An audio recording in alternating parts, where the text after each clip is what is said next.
Now of 30.5 kilo joules. पहले 12.5 का gap था और अब इन दोनों में है 13.5 किलो जूल्स। जब भी रोटेशन 60, 120 या 180 में होगी तभी वो एक्लिप्स होगा ना। किससे करोगे इस पे डिपेंड करता है ना। मान लो स्टार्ट ही 60 पे किया, हाँ, तो उसके बाद अगर हम 70 लेके जाएंगे तो फिर वो स्टैगर्ड ही बन जाएगा ना। पूरी तरह से स्टैगर्ड नहीं बनेगा ना। 70 पे कैसे स्टैगर्ड बनेगा? स्टैगर्ड तो बनेगा जब नहीं 120 पे बनेगा ना। स्टैगर्ड तो तब है जब इन दोनों में 120 का एंगल है। ये ऐसे स्टैगर्ड तो बेसिकली तब भी कहते हैं ना कि जब वो हाइड्रोजन ऐसे उसके सारे विजिबल होते हैं। हाँ, तो ये सारे विजिबल होते हैं फिर तो हर 1 डिग्री के बाद भी वो विजिबल होना शुरू हो जाएंगे, फिर सारे स्टैगर्ड हो गए। स्टैगर्ड हम तब कह रहे हैं जब वो मैक्सिमम डिस्टेंस पे है from each other. Maximum distance कब होगा? जब इन दोनों के बीच में वो एक 60 के एंगल पे नजर आएंगे। अगर जैसे ये वाला है इसमें तो 0 एंगल है इन दोनों के बीच। अगर इसको थोड़ा सा और उस हाइड्रोजन को ऐसे कर दें तो उसको स्टैगर्ड नहीं कह सकते ना। फिर करेंगे कुछ भी, वो तो जो इनफाइनाइट नंबर उनमें से कोई एक कंफर्मेशन। वही ना, मतलब कि एक्लिप्स हमेशा मतलब अगर उसके ऊपर आ रहा है तभी होगा। एक्लिप्स जब वो हिडन है, बिल्कुल एक दूसरे को हाइड कर रहे हैं, तब एक्लिप्स। मतलब यहाँ हमने ऐसे 60 पे घुमाया या 120 पे एकदम या 180 पे, तब आपके स्टैगर्ड एक्लिप्स 60 डिग्री का डिफरेंस होना चाहिए। Next is confirmations in butane. ये समझ आ गया ना कि मैंने 1 किलो जूल का जो फर्क डाला है क्यों आ रहा है? Yes, ma'am, because of that steric repulsions. ठीक है, समझ आ गया। अब हमें ब्यूटेन का एग्जाम्पल करना है। कंफर्मेशंस इन ब्यूटेन। इसमें कौन सी भी ये मुझे नहीं समझ आया। 13.5 प्रोपेन में एक मिथाइल था ना, ज्यादा रिपल्शन नहीं है। अगर ऐसे दो आ जाए ये सबको, मतलब हमने क्या सोच के एक ही नंबर, एक नहीं, एक नंबर प्लस नहीं किया मैंने, वैल्यू बढ़ाया। एक्सपेरिमेंटल वैल्यूज है ये तो याद रखनी पड़ेगी। Next is butane. ब्यूटेन का मतलब है बेटा 4 कार्बन की बात कर रहे थे हम, तो सिर्फ 2 ही कार्बन ड्रॉ कर पाएंगे, तो we can draw just 2 carbon. मैंने ये 2 स्टार वाले कार्बन ड्रॉ करने का सोचा। ये अपनी मर्जी से कर सकते हैं मैम। तो ब्यूटेन में हमने बीच वाले 2 कार्बन लिए। बेटा अगर मैं फर्स्ट और सेकंड लेती तो प्रोपेन जैसा ही सेम बनता, फिर फायदा ही क्या था? फिर आपको पढ़ाई क्या नंबर CH। अच्छा, ठीक है, फिर ये होता ना मिथाइल की जगह आप मिथाइल लगाते फिरते। मैम वो CH3 नहीं आएगा। चलो इतना कर दिया। नाउ वी हैव 2 स्टार्स, इनको फोकस करते हैं। हाँ जी बोलो। जो प्रोपेन वाला था जहाँ हमने 2 दिया उसको 1, एंड जहाँ 3 है उसको 1, उसको 2 भी तो दे सकते, सेम ही हो। हाँ, एक ही बात है। ये मैंने फर्स्ट कार्बन ड्रॉ किया, 2 हाइड्रोजन और 1 मिथाइल अटैच था, और ये मैंने उसके पीछे वाला कार्बन ड्रॉ करने की सोची, उस पे भी 2 हाइड्रोजन और 1 मिथाइल है। आप मुझे बताओ इस टाइम पे जो मैंने स्ट्रक्चर बनाया है इसमें ये स्टैगर्ड है कि एक्लिप्स्ड है? स्टैगर्ड है। जब मिथाइल और मिथाइल बिल्कुल ऑपोजिट चले गए तो हम कहेंगे दिस इज एंटी फॉर्म, और we can say it is fully staggered. This is anti और फुल्ली स्टैगर्ड। अभी मैंने जो स्ट्रक्चर बनाया उसमें मैंने दोनों मिथाइल को बिल्कुल ऑपोजिट रखा, और मैंने आपसे बोला कि इस टाइम पे दोनों मिथाइल बहुत कम रिपल्शन करेंगे एक दूसरे को, एक दूसरे से बहुत दूर हैं। Minimum repulsion, maximum stable and minimum energy. वहां वर्ड लिखा है मैंने फुली स्टैगर्ड, ये समझ आ गया? Fully staggered. अब आप इसको 60 डिग्री से रोटेट करना चाहते हो। मैंने आपको पहले बताया था फर्स्ट कार्बन को रोटेट मत करो, don't rotate the first carbon. पीछे वाले कार्बन को रोटेट करना है आपको, वो अलाउड है। यहां से शुरू करते हैं, इससे शुरू करो और इसको क्लॉकवाइज घुमा के चलो, रोटेटेड क्लॉकवाइज, ताकि सबका सेम बन जाए। ठीक है, करती हूँ। करो जी। ये H इसके पीछे छिपने की कोशिश करेगा, यस मैम। यहाँ पे फिर H और यहाँ आ जाएगा CH3। करो जी, दोबारा 60 डिग्री से रोटेट करो। तब तक रोटेट करो जब तक आप वापस एंटी पे ना जाओ, तब तक 60 से रोटेट करते रहो। मतलब सबसे पहले हमने स्टैगर्ड बनाना है, जो पहला बनाएंगे वो आपकी मर्जी है, जहाँ से मर्जी शुरू कर सकते हो, कोई रूल नहीं है ऐसा, लेकिन वो आसान है। स्टैगर्ड बनना एक ही चाहिए। अगली में CH3 को क्या? देखो आप 60 से रोटेट करो। इसके बाद कौन सी फॉर्म बनाने वाले हो, पहले बताओ मुझे। अगली 60 के बाद क्या ड्रॉ करने वाले हो, स्टैगर्ड की इक्लिप्स्ड? इक्लिप्स्ड के बाद स्टैगर्ड, स्टैगर्ड के बाद इक्लिप्स्ड, इक्लिप्स्ड के बाद स्टैगर्ड, ऐसे आएगा। अब आपने एक स्टैगर्ड ड्रॉ करनी है, करो जरा स्टैगर्ड ड्रॉ।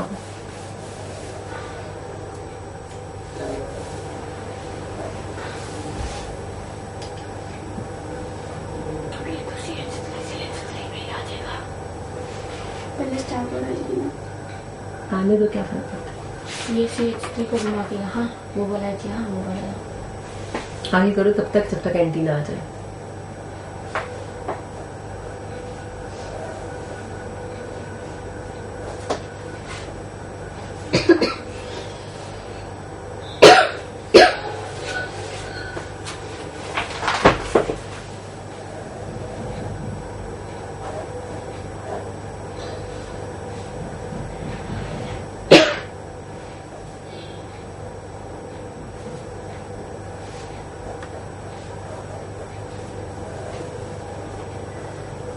तो इसका कोई शॉर्टकट नहीं है?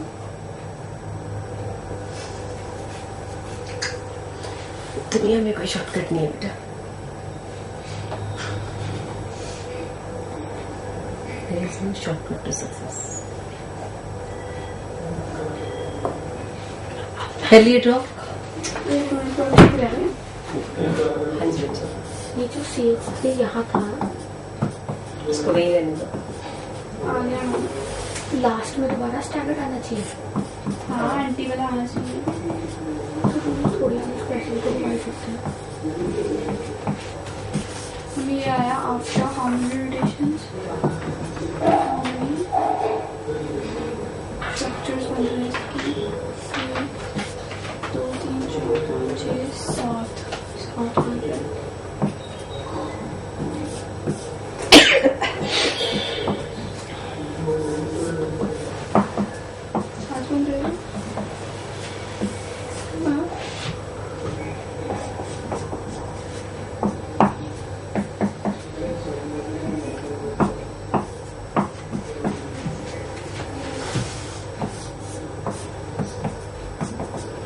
बेटा फर्स्ट कार्बन को रोटेट चेंज नहीं करना और बाकियों को रोटेट करते चलना था।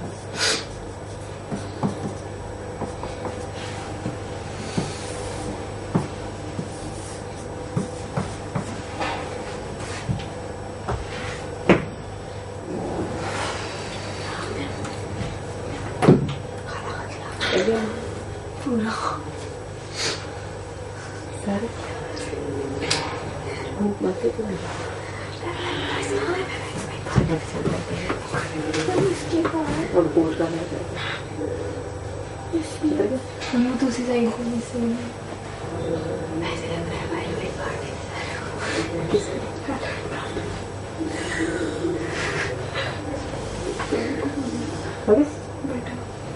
चलो जल्दी से खाना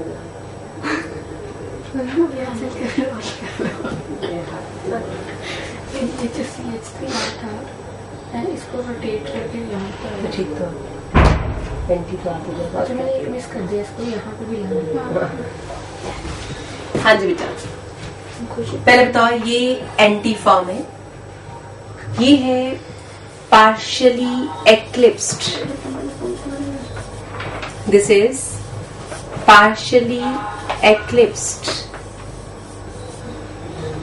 This is partially staggered. Beta, partially staggered is also named as Gauci form. Partially staggered or it is also called Gauci. उसके बाद वाली जो फुल फॉर्म है जिसमें मिथाइल और मिथाइल एक दूसरे के पीछे आ गए थे, ये form maximum steric repulsion face कर रही है. Steric repulsions are maximum steric repulsions are there. तो हम कहेंगे ये हो गई fully eclipsed. This is fully eclipsed. नीचे वाली दोनों के नाम बताओ. partially staggered. Next, partially eclipsed. समझ आ रहा है सबको?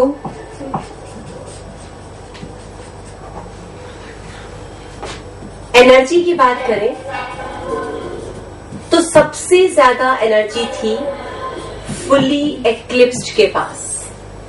Maximum energy is of fully eclipsed. ये समझ आया क्यों? Yes, ma'am. ठीक है. Then is partially एक्लिप्स्ड.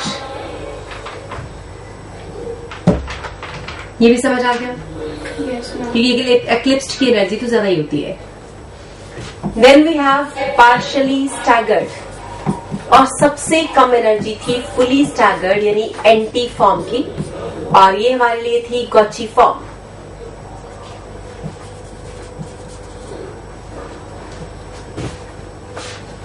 अगर एनर्जी ऑर्डर आपके पास है तो स्टेबिलिटी ऑर्डर.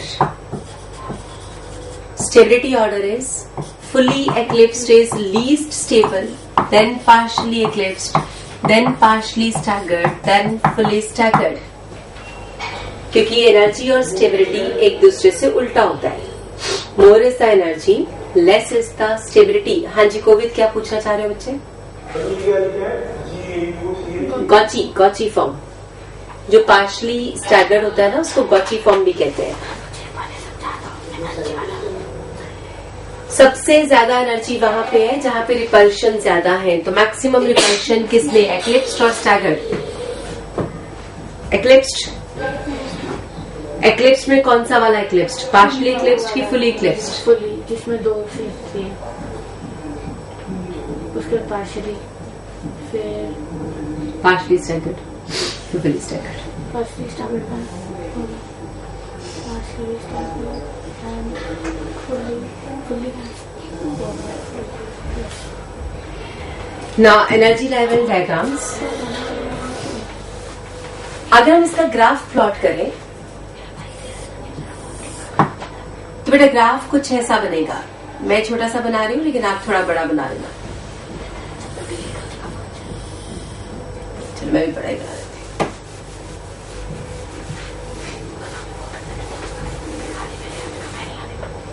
ग्राफ में हमारे पास कुछ ऐसा एनर्जी लेवल डायग्राम बना.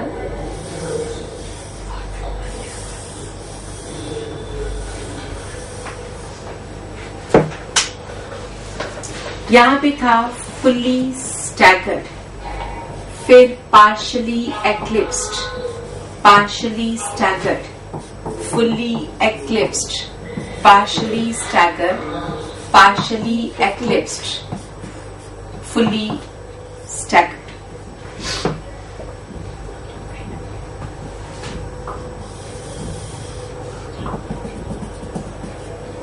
Energy gap 18.4 kilo joule. नीचे क्यों है मैम थोड़ा? 13.6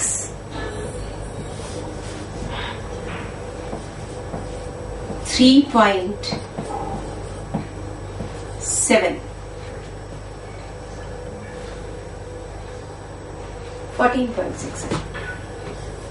14.6 सॉरी बेटा. 18.4, 14.6, 3.7 ये इनका एनर्जी गैप था. सबसे ज्यादा स्टेबल फुली स्टैगर्ड था. आप ही ने कहा था एनर्जी में. ठीक है. उसके बाद नेक्स्ट है पार्शियली एक्लिप्स्ड की एनर्जी. पार्शियली स्टैगर्ड उससे स्टेबल है लेकिन फुली स्टैगर्ड जितना नहीं. ठीक है. उसके बाद fully eclipsed, partially staggered, partially eclipsed, fully staggered. This is 3.7. 60 degree की रोटेशन है यानी हम हर पॉइंट के बाद 60 डिग्री आगे बढ़ते जा रहे हैं. ये 60 डिग्री था, ये 120, ये 180, ये 240, 300, 360। यानी 360 डिग्री रोटेशन के बाद आप सेम वहीं पहुंच जाते हो जहां से आपने स्टार्ट किया। हम ये यहाँ पे भी 3.7 होगा। हाँ सेम। ये वैल्यूज डाउटफुल हो सकती है बेटा, सब बुक्स में अलग अलग दी होती है। के बाद 3.6 दिया हुआ है कुछ बुक्स में यहाँ पे, लेकिन ये वैल्यूज इतने मटेरियलाइज नहीं होती। बात तो सिर्फ इतना ही आपको समझ आना चाहिए, एनर्जी गैप है वहां पे, राइट। अब क्वेश्चन ये है कि अगर आपसे पूछा जाए कि what is the term dihedral angle, यहाँ पे जो क्वेश्चन बना वो था dihedral angle. The word is dihedral angle.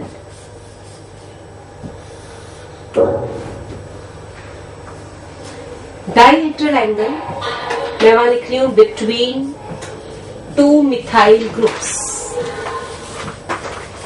दो मिथाइल ग्रुप्स के बीच के एंगल को बोल रहे हैं dihedral angle. What is the name dihedral और what is the true meaning of that? Sir ध्यान से देखो, दो मिथाइल ग्रुप्स के बीच में। हाँ जी बेटा, बॉन्ड एंगल हमारे पास होता है, जो टर्म बॉन्ड एंगल है। तो मान लेते हैं ये हमारा हाथ एक एटम है, तो हम कहेंगे ये 5 बॉन्ड्स हैं, तो इनके बीच के एंगल बॉन्ड एंगल कहलाएंगे। ठीक है, ये इसका और इसका एंगल 20 डिग्री, इसका और इसका 40 डिग्री, इसका और इसका 60 डिग्री, यहां से लेकर यहां तक 90 डिग्री एंड सो ऑन, ऐसे। ठीक है, दैट इज बॉन्ड एंगल। लेकिन अगर हम कहते हैं कि दो एटम्स, हम तो ऐसे बहुत सोच रहे हैं ना, ये भी मिथाइल है, ये भी मिथाइल। बेटा अगर मैं इस मिथाइल का इस मिथाइल से एंगल पूछ रही हूँ तो बॉन्ड एंगल नहीं हुआ, क्योंकि एक एटम के तो है ही नहीं वो, ये तो दो अलग अलग एटम्स के हैं। तो इनके बॉन्ड एंगल को बॉन्ड एंगल नहीं कह सकते थे। Angle between two methyl can not be named as bond angle. Bond angle होता है एक ही एटम पे लगे हुए दो ग्रुप्स के बीच में, और जब हम दो डिफरेंट एटम्स के पोजीशंस या ग्रुप्स के बीच का एंगल देखते हैं तो वो होता है डाइहेड्रल एंगल। ठीक है, वर्ड समझ आ गया व्हाट इज डाइहेड्रल एंगल? ठीक है, फॉर एग्जाम्पल यहां पे हम ये कहें कि थंब और इसका एंगल 90 डिग्री है, तो ये बॉन्ड एंगल कहलाएगा। ठीक है, लेकिन अब मैं बोलूं कि इन दोनों थम्स के बीच का बॉन्ड एंगल इस टाइम पे कितना है, वो ये स्ट्रेट लाइन में जुड़े 180 डिग्री, तो ये डाइहेड्रल एंगल है, क्योंकि दो अलग चीजों के बीच का। जो जैसे आपने ऐसे बोला, जो ये दोनों है ये बॉन्ड एंगल है, ये भी बॉन्ड एंगल है। जो ये दोनों है ये डाइहेड्रल है, ये भी डाइहेड्रल। अब डाइहेड्रल एंगल में आप बताओ, पार्शली स्टैगर्ड में दोनों मिथाइल के बीच में कितना एंगल हुआ? 120। ठीक है, पार्शली स्टैगर्ड में 60 और फुली इक्लिप्स्ड में 0 डिग्री। ठीक है, और फुली स्टैगर्ड जो मैंने बनाया था उसमें 180 degree.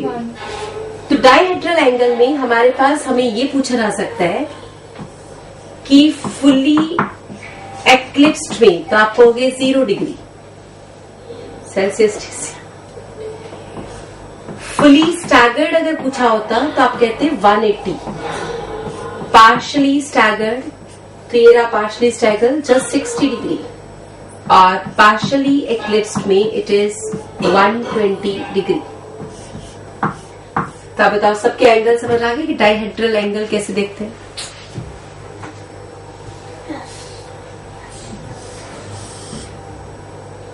That's all about your confirmations. Angle between two different groups of two different atoms. Ma'am propane क्या नहीं करेंगे? बस करो, अगला टॉपिक भी शुरू करना है। हाँ बेटा, हमारे सिलेबस में ब्यूटेन तक की कंफर्मेशन है। अंडरस्टूड है, पेंटेन बनाते तो ऐसा ही कुछ स्ट्रक्चर बन जाते। दो ग्रुप्स कुछ भी हो सकते हैं, कुछ भी हो सकते हैं। यहाँ पे दो मिथाइल है, पेंटिंग का बना नहीं सिलेबस पेंटिंग। मैंने भी तो बोला कि फ्री रोटेशन होनी चाहिए। ई में कहाँ रोटेशन की होती है पुत्र? ये चौथी सिग्मा पाई बॉन्ड में से सिग्मा ही रोटेट करता है ना, पाई तो रोटेट ही नहीं करता। काश करता होता सारी दुनिया। हाँ जी बेटा जी, समझ आ गया यहाँ तक कन्फर्मेशंस का। ये तो बेटा एक छोटा सा टॉपिक आपको इसलिए बताया गया कि कन्फर्मेशंस होती क्या है। अदरवाइज आपको भी पता है कि अभी तो मैंने सिर्फ 2 ही कार्बन रोटेट करके आपको 4 आंसर्स दिए। अगर पहले 2 के बीच में बनाते तो रोटेशन, और एट ए टाइम सारे कार्बन रोटेट कर रहे हैं। ये नहीं कि वो रुक जाते हैं, पहले 2 तुम रुक जाओ हम दोनों रोटेट करेंगे, फिर तुम दोनों रुक जाओ हम दोनों, ऐसे नहीं करते, सब रोटेट कर रहे हैं। इट मीन्स ढेरों कन्फर्मेशनल आइसोमर्स बनते हैं, तभी हम आंसर क्या लिख रहे हैं? इनफाइनाइट। तो number of conformational isomers possible for a molecule are infinite. Conformational isomerism हर उस जगह पे होगा जहां पे सिंगल बॉन्ड आएगा। और आपको पता है एल्डिहाइड हो, कीटोन हो, लेकिन CH3 CHO, CH3 और C के बीच में तो फिर भी सिंगल बॉन्ड ही था, रोटेशन तो वो भी करेगा। तो जहां पे भी कार्बन और कार्बन का सिंगल बॉन्ड आएगा उन सब जगहों पे कन्फर्मेशनल आइसोमरिज्म है।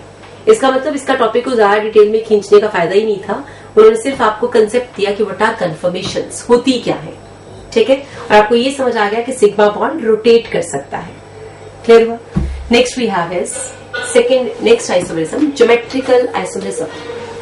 अगला टॉपिक हमारे पास है ज्योमेट्रिकल आइसोमरिज्म। अब आपके क्वेश्चन का आंसर, ज्योमेट्रिकल आइसोमरिज्म, ब्रैकेट लिखो cis trans isomerism, geometrical isomerism, और we can say cis trans, or we can say EZ.